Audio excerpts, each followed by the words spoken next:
رسول قد خلت من قبله الرسل أفإن مات أو قتل انقلبتم على أعقابكم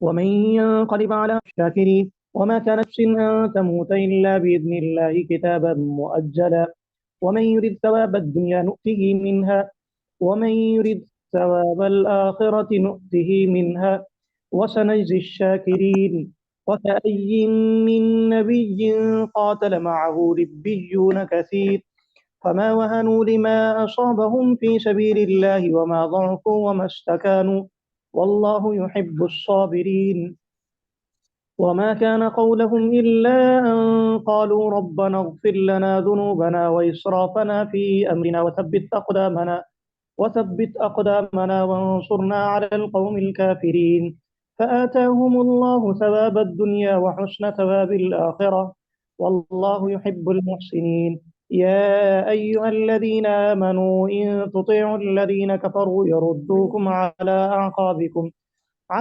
أعقابكم فتنقلبوا خاسرين بل الله مولاكم وهو خير الناصرين سنلقي في قلوب الذين كفروا الرعب بما أشركوا بالله ما لم ينزل به سلطانا ومأواكم النار وبئس مثوى الظالمين ولقد صدقكم الله وعده إذ تحسونهم بإذنه حتى إذا فشلتم وتنازعتم في الأمر وعصيتم من بعد ما أراكم ما تحبون منكم من يريد الدنيا ومنكم من يريد الآخرة ثم صرفكم عنهم ليبتليكم ولقد عفا عنكم والله ذو فضل على المؤمنين إذ تصعدون ولا تلوون على أحد والرسول يدعوكم في أخراكم فأثابكم غما بغم لكي لا تحزنوا على ما فاتكم ولا ما أصابكم والله خبير بما تعملون ثم أنزل عليكم من بعد الغم أمنة نعاسا يغشى طائفة منكم وطائفة قد أهمتهم أنفسهم يظنون بالله غير الحق ظن الجاهلية يقولون هل لنا من الأمر من شيء قل إن الأمر كله لله يخفون في أنفسهم ما لا يبدون لك يقولون لو كان لنا من الأمر شيء ما قتلنا هاهنا قل لو كنتم في بيوتكم لبرز الذين كتب عليهم القتل إلى مضاجعهم وليبتلي الله ما في صدوركم وليمحص ما في قلوبكم والله عليم بذات الصدور إن الذين تولوا منكم يوم التقى الجمعان إنما استزلهم الشيطان ببعض ما كسبوا ولقد عفى الله عنهم إن الله غفور حليم يا أيها الذين آمنوا لا تكونوا كالذين كفروا وقالوا لإخوانهم إذا ضربوا في الأرض أو كانوا غزا لو كانوا عندنا ما ماتوا وما قتلوا ليجعل الله ذلك حسرة في قلوبهم والله يحيي ويميت والله بما تعملون بصير ولئن قتلتم في سبيل الله أو متم لمغفرة من الله ورحمة خير مما يجمعون ولئن متم أو قتلتم لإلى الله تحشرون فبما رحمة من الله لنت لهم ولو كنت فظا غليظ القلب لانفضوا من حولك فاعف عنهم واستغفر لهم وشاورهم في الأمر فإذا عزمت فتوكل على الله إن الله يحب المتوكلين إن ينصركم الله فلا غالب لكم وإن يخذلكم فمن ذا الذي ينصركم من بعده وعلى الله فليتوكل المؤمنون وما كان لنبي أن يغل ومن يغل يأت بما غل يوم القيامة ثم توفى كل نفس ما كسبت وهم لا يظلمون أفمن اتبع رضوان الله كمن باء بسخط من الله ومأواه جهنم وبئس المصير هم درجات عند الله والله بصير بما يعملون. لقد من الله على المؤمنين إذ بعث فيهم رسولا من أنفسهم يتلو عليهم آياته ويزكيهم ويعلمهم الكتاب والحكمة وإن كانوا من قبل لفي ضلال مبين. أولما أصابتكم مصيبة قد أصبتم مثليها قلتم أما هذا قل هو من عند أنفسكم إن الله على كل شيء قدير. وما أصابكم يوم التقى الجمعان فبإذن الله وليعلم الذين نافقوا وقيل لهم تعالوا قاتلوا في سبيل الله أو ادفعوا قالوا لو نعلم قتالا لاتبعناكم هم للكفر يومئذ أقرب منهم للإيمان يقولون بأفواههم ما ليس في قلوبهم والله أعلم بما يكتمون. الذين قالوا لإخوانهم وقعدوا لو أطاعونا ما قتلوا قل فادرءوا عن قل فادرءوا عن أنفسكم الموت إن كنتم صادقين ولا تحسبن الذين قتلوا في سبيل الله أمواتا بل أحياء عند ربهم يرزقون فرحين بما آتاهم الله من فضله ويستبشرون بالذين لم يلحقوا بهم من خلفهم ألا خوف عليهم ولا هم يحزنون يستبشرون بنعمة من الله وفضل وأن الله لا يضيع أجر المؤمنين الذين استجابوا لله والرسول من بعد ما أصابهم القرح للذين أحسنوا منهم واتقوا أجر عظيم. الذين قال لهم الناس إن الناس قد جمعوا لكم فاخشوهم فزادهم إيمانا وقالوا حسبنا الله ونعم الوكيل فانقلبوا بنعمة من الله وفضل لم يمسسهم سوء واتبعوا رضوان الله والله ذو فضل عظيم. إنما ذلكم الشيطان يخوف أولياءه فلا تخافوهم وخافون إن كنتم مؤمنين ولا يحزنك الذين يسارعون في الكفر إنهم لن يضروا الله شيئا يريد الله أن لا يجعل لهم حظا في الآخرة ولهم عذاب عظيم. إن الذين اشتروا الكفر بالإيمان لن يضروا الله شيئا ولهم عذاب أليم. ولا يحسبن الذين كفروا أنما نملي لهم خير لأنفسهم إنما نملي لهم ليزدادوا إثما ولهم عذاب مهين. ما كان الله ليذر المؤمنين على ما أنتم عليه حتى يميز الخبيث من الطيب وما كان الله ليطلعكم على الغيب ولكن الله يجتبي من رسله من يشاء فآمنوا بالله ورسله وإن تؤمنوا وتتقوا فلكم أجر عظيم. ولا يحسبن الذين يبخلون بما آتاهم الله من فضله هو خيرا لهم بل هو شر لهم سيطوقون ما بخلوا به يوم القيامة ولله ميراث السماوات والأرض والله بما تعملون خبير. لقد سمع الله قول الذين قالوا إن الله فقير ونحن أغنياء سنكتب ما قالوا وقتلهم الأنبياء بغير حق ونقول ذوقوا عذاب الحريق ذلك بما قدمت أيديكم بأن الله ليس بظلام للعبيد. الذين قالوا إن الله عهد إلينا ألا نؤمن لرسول حتى يأتينا بقربان تأكله النار قل قد جاءكم رسل من قبلي بالبينات وبالذي قلتم فلم قتلتموهم إن كنتم صادقين فإن كذبوك فقد كذب رسل من قبلك جاءوا بالبينات والزبر والكتاب المنير كل نفس ذائقة الموت وإنما توفون أجوركم يوم القيامة فمن زحزح عن النار وأدخل الجنة فقد فاز وما الحياة الدنيا إلا متاع الغرور. لتبلغن في أموالكم وأنفسكم ولتسمعن من الذين أوتوا الكتاب من قبلكم ومن الذين أشركوا أذى كثيرا وإن تصبروا وتتقوا فإن ذلك من عزم الأمور. وإذا أخذ الله ميثاق الذين أوتوا الكتاب لتبيننه للناس ولا تكتمونه فنبذوه وراء ظهورهم واشتروا به ثمنا قليلا فبئس ما يشترون.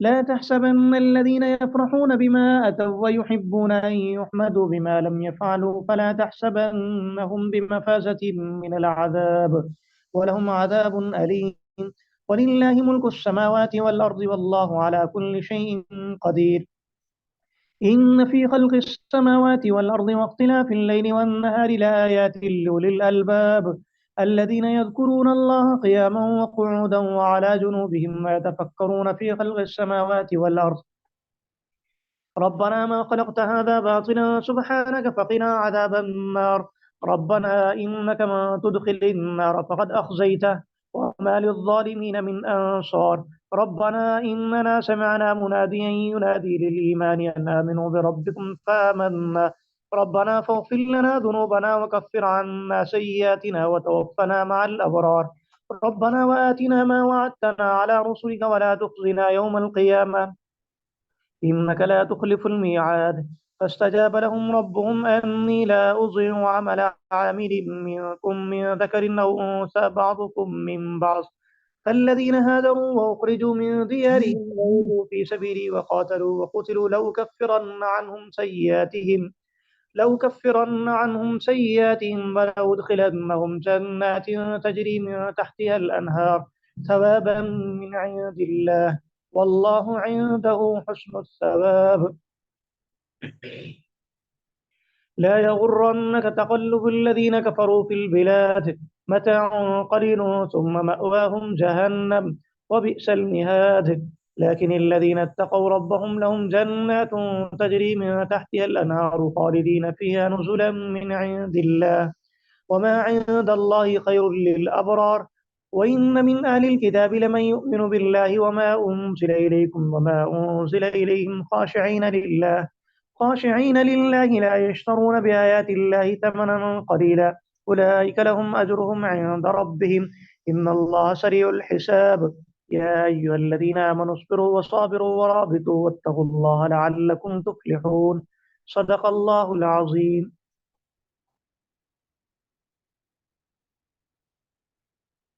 تو جزاک اللہ خیرن و حسن جزائے فی الدارین۔ میری زندگی کا مقصد تیرے دین کی سرفرازی، میری زندگی کا مقصد تیرے دین کی سرفرازی، میں اسی لیے مسلمان، میں اسی لیے نمازی، میری زندگی کا مقصد تیرے دین کی سرفرازی۔ بسم اللہ الرحمن الرحیم، بسم اللہ الرحمن الرحیم۔ الحمدللہ رب العالمین۔ اللہ تعالیٰ آپ سب کے سب جتنی یہاں پہ بیٹھی ہیں، پہلے آنے والی، پہلے پانے والی، سابقون الاولون، سابقون الاولون، سابقون الاولون، انشاءاللہ اللہ تعالیٰ کے ہاں بھی آپ لوگ سابقون الاولون ہی ہوں گے انشاءاللہ۔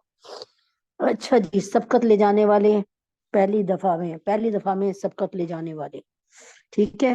تو وہیں اللہ تعالیٰ آپ کی جان، مال، ایمان میں، آپ کی خوشیوں میں، آپ کے سکون میں، آپ کے رزق میں برکت ہی برکت عطا فرمائے، اور اللہ تبارک تعالیٰ اس محفل کی تمام بہاریں آپ کو اس کے تمام اثرات اور برکات اللہ تبارک تعالیٰ محسوس کروائے، اور اللہ تبارک تعالیٰ اس کو جاری اور ساری رکھے، اور جو ہم پڑھ رہے ہیں اللہ تبارک تعالیٰ اس کو ہمارے لیے ہمارا عمل بنا دے، عمل کی پختگی عطا فرما۔ اچھا جی، نبی اکرم صلی اللہ علیہ وسلم کا انتقال ہو چکا، قرآن کا مقدمہ۔ اب کیا ہوا؟ عمر رضی اللہ تعالی عنہ مطلب آئے کس کے پاس؟ ابو بکر صدیق رضی اللہ تعالیٰ عنہ کے پاس، اور انہوں نے کہا جی قرآن جو ہے جگہ جگہ بٹا ہوا ہے، کوئی کسی کپڑے پہ، کبھی کسی چمڑے پہ، کسی پتے پہ لکھا ہوا ہے، کسی پتھر پہ لکھا ہوا ہے، اس کو ایک جگہ کر لیجئے۔ تو کیا ہوا کہ آپ نے فرمایا، میں نے عمر سے کہا جو کام حضرت صلی اللہ علیہ وسلم نے نہیں کیا وہ میں کیسے کروں؟ یار میرے نبی نے نہیں کیا تو میں کیسے کروں؟ عمر نے جواب دیا، خدا کی قسم یہ کام بہتر ہی بہتر ہے۔ اس کے بعد عمر مجھ سے بار بار صرف یہی بات کہتے رہے کہ یہ کام اللہ کی قسم بہتر ہی بہتر ہے، یہاں تک کہ مجھے بھی اس پر شرح صدر ہو گیا، یعنی میرا سینہ کھول دیا، اور اللہ تعالیٰ نے یہ بات ڈال دی کہ یہ کام بہتر ہی بہتر ہے۔ اب میری بھی وہ رائے تھی جو عمر کی رائے تھی، اس کے بعد حضرت ابو بکر صدیق رضی اللہ عنہ نے مجھ سے فرمایا کہ تم نوجوان اور سمجھدار ہو. کس سے؟ حضرت زید سے. فرمایا کہ تم نوجوان ہو اور سمجھدار ہو، ٹھیک ہے، اور پھر یہ کہ ہمیں تمہارے بارے میں کوئی گمانی بھی نہیں. تم رسول اللہ صلی اللہ علیہ وسلم کے سامنے کتابت وحی کا کام بھی کرتے رہے، لہذا تم قرآن کریم کی آیتوں کو تلاش کر کے انہیں جمع کرو. حضرت زید بن ثابت رضی اللہ عنہ فرماتے ہیں خدا کی قسم اگر یہ حضرات مجھے کوئی پہاڑ ڈھونڈنے کا حکم دیتے نا کہ پہاڑ توڑو اور اس کو فنا فنا جگہ پہ منتقل کر دو تو مجھ پر اس کا بوجھ نہ ہوتا جتنا جمع قرآن کے کام کا ہوا. میں نے ان سے کہا آپ وہ کام کیسے کر رہے ہیں جو حضور پاک صلی اللہ علیہ وسلم نے نہیں کیا؟ حضرت ابو بکر نے فرمایا، حضرت ابو بکر صدیق رضی اللہ عنہ نے فرمایا خدا کی قسم یہ کام بہتر ہی بہتر ہے. اس کے بعد حضرت ابو بکر صدیق رضی اللہ عنہ مجھ سے بار بار یہی کہتے رہے یہاں تک کہ اللہ تعالیٰ نے میرا سینہ اس رائے کے لیے کھول دیا جو حضرت ابو بکر صدیق اور عمر فاروق کی رائے تھی. چنانچہ میں نے قرآنی آیات کو تلاش کرنا شروع کیا. کھجور کی شاخوں، پتھر کی تختیوں، لوگوں کے سینوں سے قرآن کریم کو جمع کیا. صحیح بخاری کی حدیث. اس موقع پہ جمع قرآن کے سلسلے میں حضرت زید بن ثابت رضی اللہ تعالی عنہ کے طریقہ کار کو اچھی طرح سمجھ لینا چاہیے. کیسے سمجھ لینا چاہیے؟ کیا کیا قرآن کو جمع کرنے میں؟ آئیے، وہ خود حافظ قرآن تھے، لہٰذا وہ اپنی یادداشت سے پورا قرآن شریف لکھ سکتے تھے. ان کے علاوہ بھی سینکڑوں حفاظ اس وقت موجود تھے، ان کی ایک جماعت بنا کر بھی قرآن کریم لکھا جا سکتا تھا. نیز قرآن کریم کے جو نسخے حضرت وسلم کے زمانے میں لکھے گئے تھے حضرت زید ان سے بھی قرآن کریم نقل فرما سکتے تھے، لیکن انہوں نے احتیاط کے پیش نظر صرف کسی ایک طریقے پہ بس نہیں کی کہ جی چلو مجھے جو یاد ہے میں لکھتا جاؤں، نہیں، بلکہ ان تمام ذرائع سے بیک وقت لے کر کام اس وقت تک بیک وقت کام لے کر اس وقت تک کوئی آیت اپنے صحیفوں میں درج نہیں کی جب تک اس کے متواتر ہونے کی تحریری اور زبانی شہادتیں نہیں مل گئیں. متواتر ہونا اس کو سمجھ لیں. 9 ذی الحج کو میرے نبی اکرم صلی اللہ علیہ وسلم جو تھے وہ گئے تھے کہاں پر؟ عرفہ کے میدان میں حج کرنے کے لیے، ٹھیک ہے. تو 9 ذی الحج کو ہی ہمیشہ حاجی عرفہ کے میدان میں پہنچتے ہیں، اور 9 ذی الحج کو حاجی اگر عرفہ کے میدان میں نہ پہنچے اور باقی سارے کام کر لے تو اس کا حج نہیں ہوتا، ٹھیک ہے. اسی طرح 10 ذی الحجہ کو اللہ کے نبی اللہ کی راہ میں قربانی دیتے تھے، 10 11 12 کو. تو آج تک یہ کام اللہ کے نبی کے بعد صحابہ نے کیا، صحابہ کے بعد تابعین نے کیا، تابعین کے بعد تبع تابعین نے کیا، اور آج تک ہم بھی کر رہے ہیں. یہ بات کسی عمل کے اتھینٹک ہونے کو مسترد ہونے کے لیے بہت بڑی دلیل ہے کہ جو کام میرے نبی کے زمانے سے ہوا وہ آج بھی ہو رہا ہے. اس کا مطلب یہ کام ہمیں کسی قرآن سے کسی حدیث سے بھی ثابت کرنے کی ضرورت نہیں ہے. یہ کام اللہ کے نبی نے کیا، صحابہ نے کیا، تابعین نے کیا، تبع تابعین نے کیا، بزرگان دین نے کیا، علماء کرام نے کیا. دیٹ از گڈ، بس یہی صحیح ہے. اس کے علاوہ حضرت صلی اللہ علیہ وسلم نے قرآن کریم کی جو آیت اپنی نگرانی میں لکھوائی تھی وہ مختلف صحابہ کے پاس محفوظ تھیں. حضرت زید نے اسے یکجا فرمایا تاکہ نیا نسخہ انہی سے نقل کیا جائے. چنانچہ اعلان عام کر دیا کہ جس شخص کے پاس قرآن کریم کی جتنی آیتیں لکھی ہوئی موجود ہیں وہ حضرت زید کے پاس لے آئے. اور جب کوئی شخص ان کے پاس قرآن کریم کی کوئی لکھی ہوئی آیت لے کر آتا تو مدرجہ ذیل 4 طریقوں سے اس کی تصدیق کرتے. سب سے پہلے اپنی یادداشت سے اس کی توثیق کرتے، یعنی پڑھ کے دیکھتے کہ یہ، یعنی پڑھتے جاتے ہیں اسے چیک کرتے جاتے. جیسے ہم کچھ یاد کرتے ہیں نا پھر ہم کتاب پر ہاتھ رکھتے ہیں پھر پڑھتے جاتے ہیں اور کتاب سے تھوڑا تھوڑا دیکھتے جاتے ہیں، ویسے. پھر حضرت عمر فاروق رضی اللہ عنہ بھی حافظ قرآن تھے، اور روایت سے ثابت ہے کہ حضرت ابو بکر صدیق نے ان کو بھی اس کام میں حضرت زید کے ساتھ لگا دیا تھا. اور جب کوئی شخص کوئی آیت لے کر آتا تھا تو حضرت زید اور حضرت عمر فاروق دونوں مشترک طور پر دونوں اسے وصول کرتے تھے، دونوں بیٹھ کے وصول کرتے اور اس کے بعد دیکھتے کہ آیا یہ ہماری اس سے آج سے میچ کر رہی ہے کہ نہیں. کوئی لکھی ہوئی آیت اس وقت تک قابل قبول نہیں کی جاتی تھی، یعنی کوئی لکھی ہوئی آیت اس وقت تک قبول نہیں کی جاتی تھی جب تک وہ قابل اعتبار گواہوں نے اس بات کی گواہی نہ دے دی ہو کہ یہ حضرت صلی اللہ علیہ وسلم کے سامنے لکھی گئی تھی. یعنی جب تک 2 قابل اعتبار لوگ کہہ دیتے تھے نا کہ ہاں بھائی یہ نبی پاک صلی اللہ علیہ وسلم کے سامنے لکھی تھی، انہوں نے دیکھی تھی، تب تک اس کو قبول کیا جاتا تھا. یہ آیت اس کے بعد ان لکھی ہوئی آیتوں کا ان مجموعوں کے ساتھ مقابلہ کیا جاتا تھا جو مختلف صحابہ نے تیار کر رکھے تھے. یعنی پھر ان آیتوں کو صحابہ کی بھیجی ہوئی آیتوں سے بھی میچ کیا جاتا تھا کہ آیا کہ یہ وہی آیتیں ہیں جو صحابہ کرام نے پیش کی تھی. اگر جب وہ ایک جیسی ہوتی تھی پھر وہ اپنے مصحف میں لکھتے تھے, پھر وہ قرآن کے نسخے میں لکھتے تھے, ادروائز وہ نہ لکھی جاتی تھی. جب تک اس کی اتھینٹسٹی ثابت نہ ہو جائے تب تک وہ نہیں لکھی جاتی تھی. یعنی قرآن تھا کوئی معمولی, کوئی مذاق تھوڑی تھا, قیامت کی صبح تک پڑھے جانے والا قرآن تھا. ہم سینہ ٹھوک کے یہ بات کہہ سکتے ہیں کہ قرآن کا ایک ایک زیر زبر پیش بھی صحیح ہے, اس میں کوئی بھی کسی قسم کی تغیر یا تبدیلی نہیں ہے, کیونکہ قرآن میں ہی اللہ رب العزت نے فرمایا ہے کہ اس کو میں نے نازل کیا اور اس کی حفاظت کا ذمہ اِنَّا نَحْنُ نَزَّلْنَا الذِّكْرَ وَإِنَّا لَهُ لَحَافِظُونَ. یہ کتاب یعنی یہ قرآن میں نے خود نازل کیا اور اس کی حفاظت کا ذمہ بھی میرے ذمہ ہے. اور جب آگے جو ہے آتے ہیں پارا نمبر چوتھا پارا ختم ہونے والا ہے, تھوڑا سا رہ گیا. سورۃ النساء. آپ کے لیے آپ کے اعزاز کی ایک بات بتاؤں کہ اللہ تعالیٰ عورتوں سے بہت محبت کرتا ہے. کن عورتوں سے؟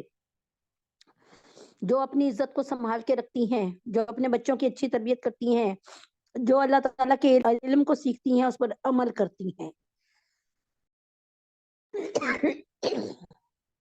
ٹھیک ہے.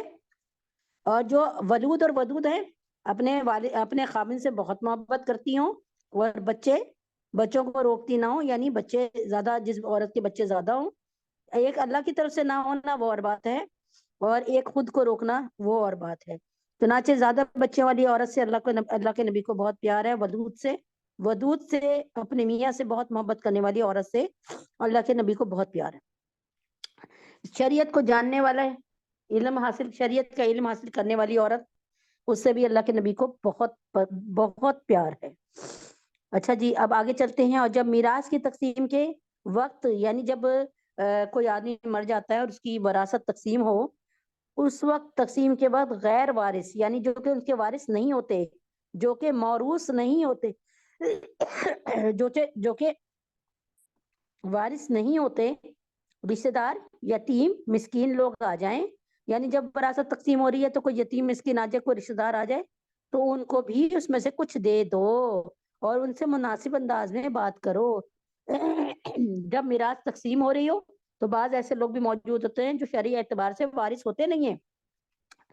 قرآن کریم نے جو ہدایت دی ہے کہ بھائی ان کو بھی کچھ دے دینا بہتر ہے, مگر ایک تو یہ بات یاد رکھنی چاہیے کہ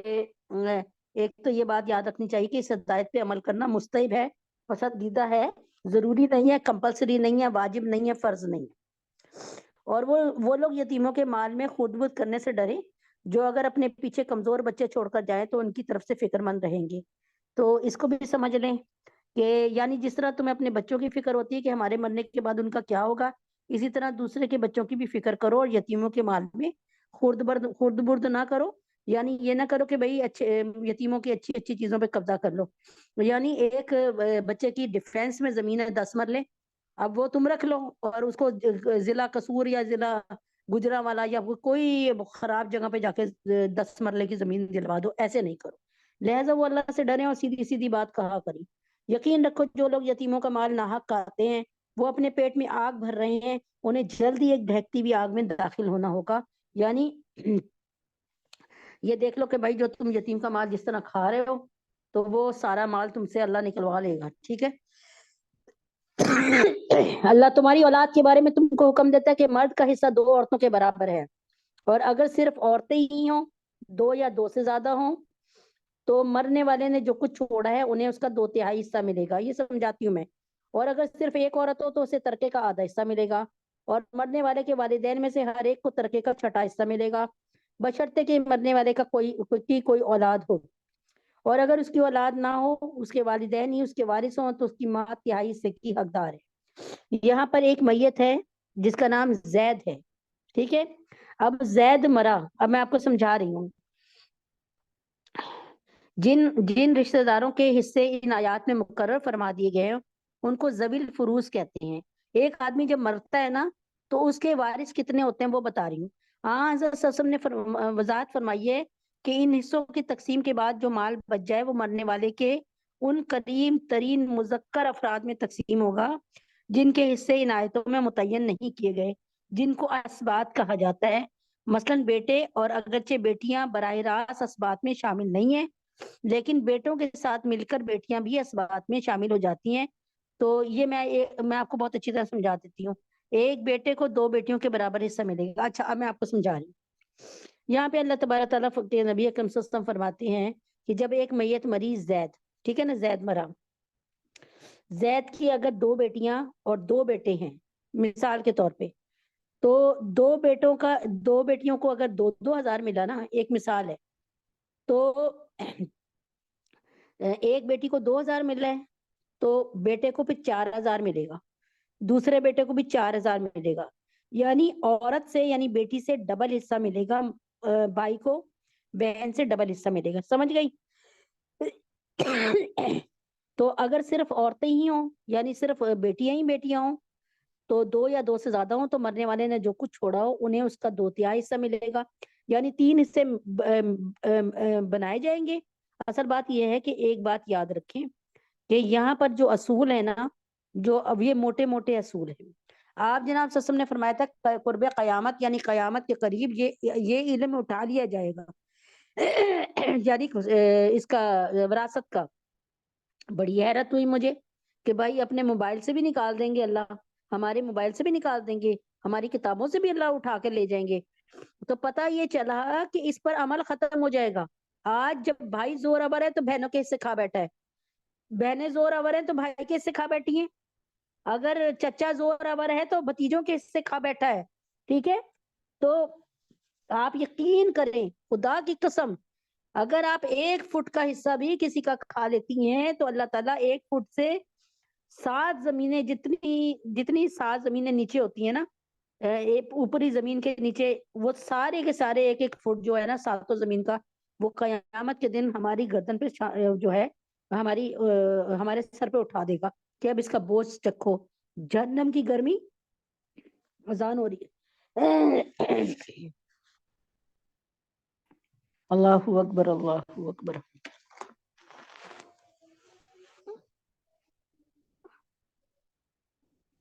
اللہ اکبر، اللہ اکبر، اللہ اکبر، اللہ اکبر۔ اشہد ان لا الہ الا اللہ،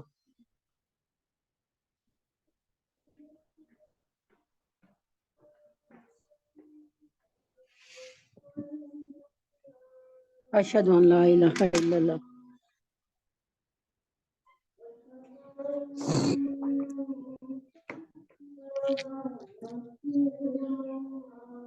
اشہد ان محمد رسول اللہ،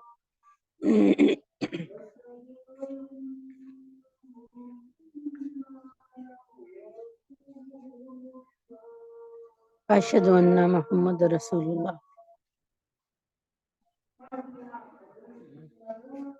لا حول ولا قوة الا باللہ۔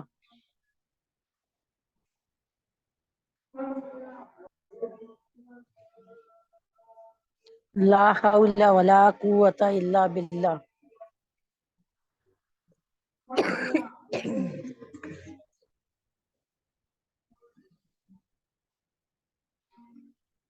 لا حول ولا قوة الا باللہ۔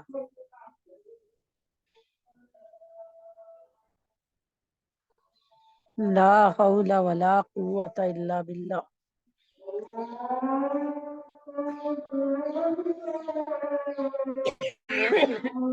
اللہ اکبر، اللہ اکبر۔